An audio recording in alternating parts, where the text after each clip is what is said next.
4.19 재보선이 한 달 앞으로 다가왔습니다. 선거전이 가열되면서 안보 문제가 이슈로 떠오르고 있습니다.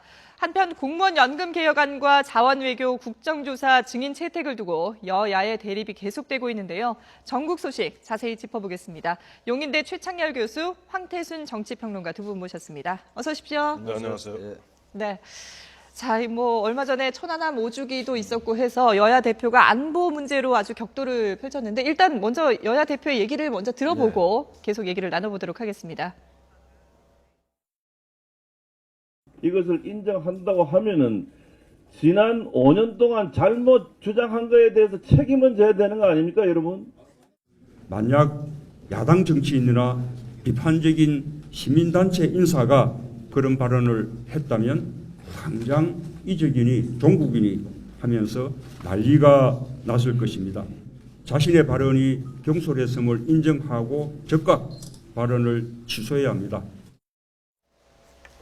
네, 이 천안함 침몰 원인을 5년 만에 문재인 대표가 이제 북한의 소행이다라고 인정을 했고 거기에 대해서 김무성 대표는 그럼 그동안에 5년 동안 거부했던 것에 대해서 책임을 져라 이렇게 얘기를 했는데 두 분 어떻게 보셨나요? 글쎄요. 일단 선거가 이제 코앞에 다가왔기 예. 때문에 또 우리 선거에서 빠질 수 없는 게 이른바 안보 논쟁이거든요. 그렇죠. 북풍이죠. 예, 네. 아까 말씀하신 것처럼 3월 26일 불과 이제 그저께인데 천안함 5주기였고 네. 하다 보니까 이제 이런 이른바 안보 논쟁이 이제 또 다시 여야의 핵심 논쟁 이슈가 되는 것 네. 같아요. 그런데 최근에 문재인 대표의 행보는 많이 바뀌었거든요. 그게 아마 이제 5년 만에 천안함을 북한의 소행이라고 인정한 건데 예. 그 전에 이제 천안함이 가라앉은 것을 폭침으로 보느냐, 침몰로 보느냐 이 용어를 가지고 상당히 문제가 됐었어요. 그렇죠. 그래서 예. 대체로 야당은 폭침이라는 용어를 좀 약간 글쎄 좀 썩 그렇게 좋아하지 않았죠. 네. 천안함 침몰 이런 용어를 많이 써왔단 말이죠. 그러니까 침몰과 폭침은 상당히 다른 다르죠. 거죠. 그래서 폭침이라는 용어도 쓰고 있고 예. 5년 동안에 그렇게 한 것에 대해서 이제 여당 대표가 이제 공세를 취하는 건데 네. 저는 우리 정치에서 안보 논쟁이 불가피하다 하더라도 우리가 분단 국가이기도 하고 또 우리 정치 특히 선거 정치에서 가장 정치인들이 유혹에 빠지기 쉬운 게 이 안보 논쟁하고 지역주의 논쟁이에요. 이 두 가지가 표를 얻기 쉬운 가장 손쉬운 방법이거든요. 예. 이제 그런 것들이 항상 이렇게 재발되고 그러는 건데 문 대표로서도 그 부분에 대해서 이제 핵보유국 발언 얘기까지 꺼냈어요. 네. 핵보유국 발언이 잘 되냐 잘못됐냐 문제를 떠나서 여야가 이렇게 자꾸 안보 논쟁으로 번진다는 것이 바람직하지 예. 않고 특히 김무성 대표가 통 그게 야당 대표가 인정했으면은 이제라도 야당이 천안함을 폭침하고 인정하고 북한의 소행임을 인정한 것을 다행스럽게 생각하는 이런 말을 하는 게 좀 낫지 않나 오히려. 그래서 이제 그 부풍이라는 게 아까 북풍 네네. 말씀하셨잖아요. 그런 부분들이 잘 선거 공학적으로 볼 때 선거 정치에 있어가지고 잘 먹히지 않는다는 게 입증이 된 적이 있어요. 천안함 폭침됐을 때 그 직후에 치러진 선거에서도 별로 그렇게 지금의 여당이 이렇게 재미를 못 봤거든요. 네. 그래서 불가피하면이 있다 하더라도 좀 통 크게 안 나오는 게 좋을 것 같고 문재인 대표도 북한 핵보유국 발언을 거기에 또 이렇게 상대적으로 하는 것도 네. 그야말로 안보 논쟁에 불을 붙이는 격이잖아요. 그렇다면 이번 선거가 여야에게 중요한 선거이긴 합니다만 그렇죠. 어떤 경제 이슈나 이런 걸 가지고 좀 특히 여러 가지 지금 정치적인 이슈 이외에 경제적인 논점들이 많잖아요. 그런 네. 것들로 정치에서 승부를 가는 게 낫다 이런 당위적인 얘기긴 합니다만 대단히 아쉽다라는 생각은 좀 듭니다. 예. 아무래도 선거를 노리고 이렇게 안보 이슈를 좀 불을 지피는 걸까요? 여당 입장에서는 요즘 경기가 안 좋죠. 예. 그러니까 경제 문제로 자꾸만 전선을 갖다 형성하고 싶지는 않을 거예요. 그런데 앞서 우리 최 교수님 말씀하신 대로 네. 지금 문재인 대표나 김무성 대표나 상대당 대표의 어떤 말꼬리를 무는 모습은 참 보기 좋지 않습니다. 보면은 김무성 대표 같은 경우 예를 들어 문재인 대표 그렇게 보면 사실 야당 대표로서 5년 만에 처음으로 네. 천안함 폭침 이 부분을 갖다 북한의 잠수정이 와서 쏘고 이런 식으로 얘기했으면은 그럴 때 우리 쿨하게라는 표현을 쓰죠. 네. 쿨하게 받아주고 아이고 하여튼 그 진일보한 부분에 대해서 긍정적으로 평가한다라고 해서 상대방이 사실 보면 문재인 대표도 어려운 결단한 거예요. 네. 그 이야기는 당장 당내에서 정청래 최고위원한테 들이받치고 있지 않습니까? 네. 그렇다면은 문재인 대표가 이렇게 진일보했을 때는 뒤로 못 돌아가게 뒤에서 탁 막아버려야 돼요. 그러니까 참 잘했다. 네. 그러면 앞으로 문재인 대표는 더 이상 뒤로 못 돌아가거든요. 선거 끝나도. 네. 그게 막아야 되는데 그걸 말꼬리를 물고 지난 5년 동안 뭐 했냐. 이런 식으로 얘기하는 거 보기 좋지 않았고 또 문재인 대표도 마찬가지예요. 보면은 김무성 대표가 이야기한 핵 보유국 이야기는 사실상 핵을 보유하고 있다. 그 부분 우리 늘 신문을 통해서 보지 않습니까? 네. 그럼 미국의 관계자, 우리 관계자도 사실상 14지 16개 북한 핵 갖고 있다고, 북한은 틈만 나면 등등등. 사실 세 차례에 걸쳐서 핵 실험했으면 핵 보유국이에요. 다만 그것이 네. 상대국을 타격할 수 있는 핵 무기 보유국이냐 하는 부분에 대해서는 아직 NCND 긍정도 부정도 하지 않는 것인데, 그거 안 했다고 그래서. 그리고 지금 김무성 대표가 이야기하는 핵 보유국 이야기는 뭐냐니까, 그러기 때문에 우리가 안보 태세를 또 방공 태세를 더 강하게 갖추어야 된다. 그 말의 요지인데, 그것이 만약에 좌파 쪽이나 시민 진보적 시민 단체 쪽에서 얘기했으면 당장 뭐 종북이라고 종북몰이 하지 않았겠느냐, 예. 뭐 이적 행위 아니냐, 이런 식으로 상대당 대표의 말꼬리, 아무리 뭐 저 선거가 한 달 앞에 있어도 네. 그런 식으로 뭐랄까 조금 하수같이 티격태격하면은 국민들이 뭐라 그러는 줄 아세요? 뭐라 그러나요? 도찐 개찐이라고 합니다. 예. 그 과거에 그 NLL 관련, 과거에 몇 년 안 네네네. 됐습니다만 1년 내내 그 노무현 전 대통령이 NLL을 포기했다 안 했다 2007년도 남북 정상회담 때. 네.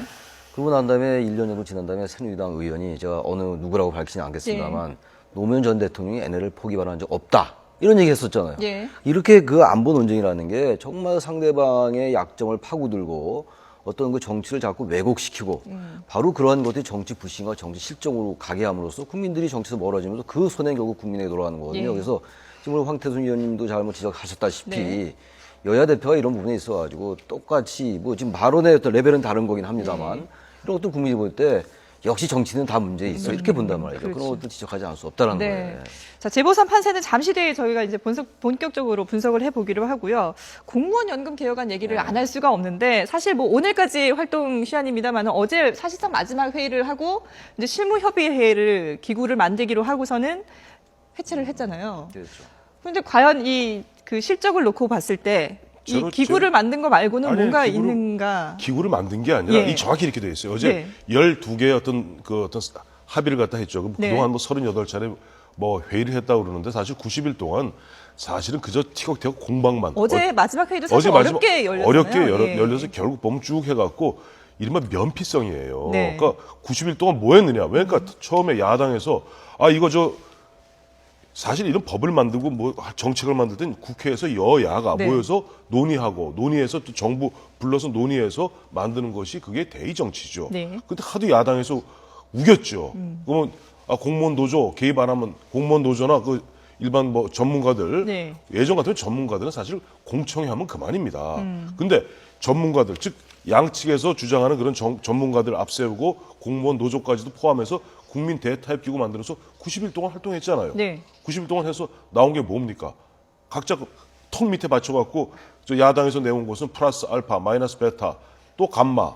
그다음에 어제 그저께죠.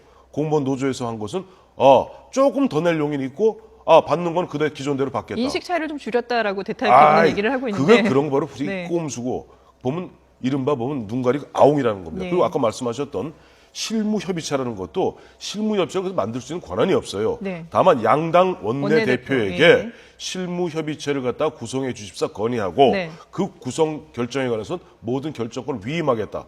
사실 보면 3월 28일 오늘까지 네. 90일 동안 활동을 하고 여기에서 뭔가 합의안을 만들어서 국회에 있는 공무원연금 특위가 있습니다. 네. 개혁 특위에다 넘기면 여기서 그야말로 입법 조치를 해갖고 5월 1일까지 마치고 5월 네. 6일 날 땅 두들기는데, 기본적으로 지금 이것이 이 공무원들, 이익단체라 할 수 있는 공무원 이익단체예요. 네. 저항이 얼마나 강한지 지금 보면 실제 90일 동안 왈가왈부했습니다마는 기존에 마지막 날 발표된, 그러니까 3월 27일 날, 26일 날이죠. 3월 26일 날 그날 공무원 노조 쪽에서 내민 안, 우리는 조금 더 낼 용인이 있고 받는 건 기존 국민연금보다 한 2배 가까이 계속 받겠다. 예. 이 이상은 안 된다. 이 이상 더 밀면은 우리는 4월 말에 대규모 상경 투쟁하겠다. 이게 답니다. 그리고 그다음에 그러다 보니까 지금 여야 정치권에서 좀 미안하고 면후스러우니까 내민 면피용 카드가 실무협의체 구성을 계속 해나갈 텐데, 왜냐니까 지난번에 대통령, 여야 대표 뭐라고 결정했어요? 3월 28일까지 뭐 하고 그 이후에 거기서 여야 원내대표가 받아서 시한 연장은 없다고 얘기했습니다. 네. 이제 더 이상 이제 보면 이익단체인 바로 대상자인 공무원 노조를 더 이상 국회 입법 과정에 참여시키는 것은 그건 입법 대의민주주의에 대한 도전입니다. 네. 그래서 빼겠다는 얘기였는데 그건 당연한 얘기죠. 이전 보면 슬그머니 여야, 강기정, 조원진 두 지금 양 공동위원장이 실무협의체 구성해서 계속 질질 끌고 가겠다는 네. 거예요. 결국 이거 개혁 안 됩니다. 5월 2일까지 뭔가 협의를 계속 하겠다라고는 했지만 사실 지금 정부 여당의 입장과 야당과 공무원 노조의 입장이 너무 팽팽하게 맞서고 다르죠. 있잖아요. 네. 과연 5월 2일 안에 합의가 가능할지 지금 황태순 의원께서는 글쎄요. 불가능할 거라고 말씀을 하셨는데. 쉽지 않아 보이긴 합니다. 예. 워낙 지금 이제 공무원 노조가 공투본이라고 그러죠. 네.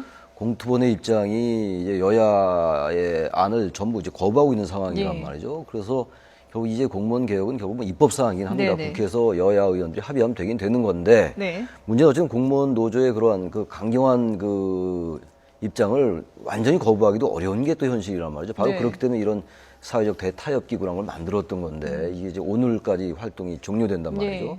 실무협의체라는 건 사실 뭐 그래봐야 꼼수란 비판에서 자유롭기 어려울 것 같아요. 간판만 바꿔달았다 이런 얘기를 봤죠. 그 실무협의체라는 예. 것과 그것도 사람이 완전히 바뀌는 것도 아니고 그렇죠. 말이죠. 그렇기 때문에 이 공무원 연금 이 부분은 과거 정권도 여러 번 시도하다가 실패하고 네네. 포기하고 그랬던 거란 말이죠. 그래서 박근혜 정권으로서는 이 부분만은 뭐 정권적 차원에서 하겠다라는 것이 저는 그 방향이 맞다고 봅니다. 워낙 네.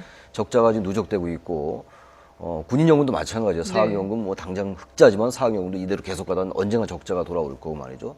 그래서 이 공무원 노조들이 지금 이제 국민들에게 조금 아까 말씀하신 것처럼 조금 더 내더라도 같이 받겠다라는 거는 공무원 연금 개혁의 큰 방향과는 맞지가 않는 거거든요. 네. 어쨌든 좀 적게 받아야 됩니다. 단돈 얼마라도 말이죠. 근데 같게 받겠다라는 거는 조금 더 낸다 하더라도 그것은 그야말로 눈 가리고 아웅이 될 수밖에 없다. 그래서 그렇다고 공무원 입장도 또 이른바 중하위직 공무원과 고위직 공무원의 차이 같은 것도 있고 말이죠. 그렇기 때문에 여전히 우리가 조금 더 사회적 합의가 좀 필요해 보입니다. 이 부분은 무조건 밀어붙이면 뭐 국회에서 아까 우리 황태순 의원님 땅땅땅 하면 되긴 네. 되는 겁니다만 역시 이거는 공무원 노조의 입장을 전혀 배려 안 할 수가 없는 상황이기 그렇죠. 때문에 당사자들이니까. 예, 당사자들이기 때문에 정말 공무원 노조의 이 지금 공투본의 이 네. 주장을 저는 뭐 동의하기는 어렵습니다만 네. 그렇다 하더라도 4월 달이 됐건 5월 2일이 됐건 그때가 쭉 어쨌든 뭐 충분히 협의를 하는 그런 리더십을 발휘할 필요가 있다 여야 예. 모두가. 그래서 만약에 안 되면은 그때는 아마 상당히 국민들의 반발에 직면할 거다. 아마 그래서 저는 5월 2일 날 잘하면은 네. 5월 2일이면 적어도 한 달이 더 남았잖아요. 그렇죠. 그래서 가능하지도 않을 거라는 생각은 조심스럽게 해봅니다만 역시 예. 좀 지켜봐야 되겠죠. 예. 이 문제 역시 뭐 재보선의 중요 이슈가 될 것 같은데 공무원 연금 개혁 문제도요. 예. 4월 29일 재보선 이제 뭐 한 달 앞으로 다가왔거든요. 예. 두 분은 판세를 어떻게 예상을 하시는지요? 뭐 누가 먼저 네 말씀하시겠어요? 이런 것 예상은 뒤에 하는 게 좀 유리해요. 유리한가요? 그럼 먼저 하시죠. 저는 2대2 정도로 봅니다. 2대2. 2대2 네. 정도로 보는 게 이거 잘하면은 2대2로 보는 것이 당초 세 곳이었죠. 그건 구통합진보당 네. 지역구 의원이던 세 분 지역에서 이제 보궐선거 있게 되는데 이제 광주 같은 경우 천정배 전 장관이 나와서 이게 좀 새정치민주연합이 어려운 것 아니냐 하는데 네. 그것도 아마 뭐 4월 29일 되면은 결과는 날이 가면 갈수록 새정치민주연합 쪽으로 좀 유리하게 흐를 것이고 그다음에 이 관악 같은 경우 지금 보면 정동영 전 장관이 나오냐 마냐 여러 가지 네. 얘기 있습니다만은 거기도 전통적으로 새정치민주연합 강합니다. 예. 그리고 이제 인천, 강화 이쪽은 아무래도 여당세가 좀 강한 곳이고 네. 남은 한 곳이 결국은 성남 중원인데 네. 성남 중원 같은 경우는 지난번에도 신상진 전 의원 같은 경우 2번 의원했었거든요. 한 번은 보궐선거로, 한 번은 총선거로. 근데 지난 19대 2012년 총선 때 김희 당시 후보자에게 한 600표 차로 아슬아슬하게 졌어요. 네. 근데 이번에 보면은 야당이 조금 분열되는 그런 조짐이고 또 신상진 또 전 의원이 이번에 3선에 도전하는 가운데 얼마 전에 김무성 대표가 와서 그 얘기했죠.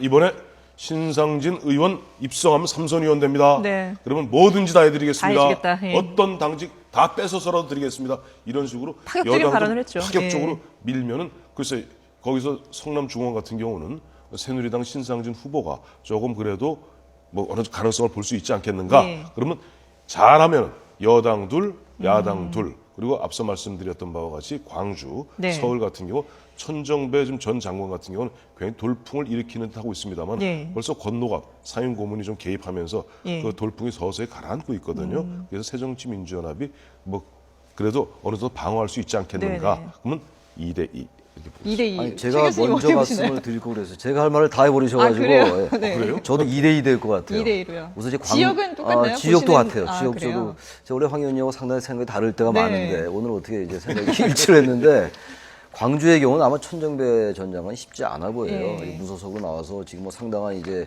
뭐 닭고수로 등장하고 있습니다만 예. 역시 야당의 간판을 달고 나오는 게 아니기 때문에 한계가 있다. 네. 지난번 이정현 의원 같은 뭐 그러한 상황들이 많아요. 그 정치 맥락이. 예. 그래서 광주 서울도 역시 새정치민주연합이 유리하다고 보고 관악 을의 경우가 지금 이제 이상규 의원이 출마를 하지 않기로 했기 때문에 전 통합진보당 네네. 의원이 그래서 야권의 분열 이런 것들을 염려가 좀 덜한 거예요. 게다가 이제 관악 을의 정동영 전 의원이 출마하느냐 마느냐인데 예.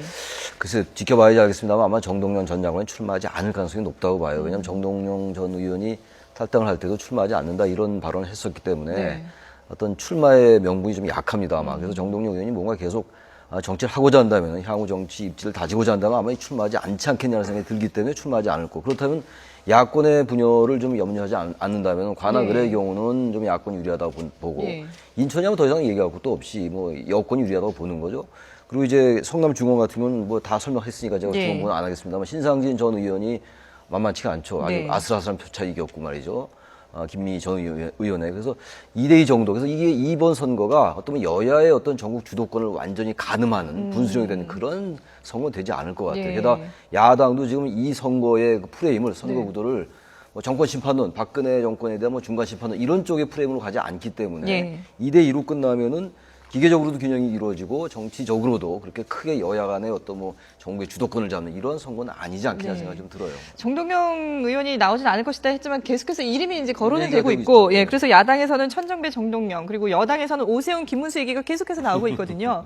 이런 거물급 인사들이 출마를 했을 경우 득실이 있을 것 같아요. 어떻게 보시나요? 아니, 근데 이렇죠.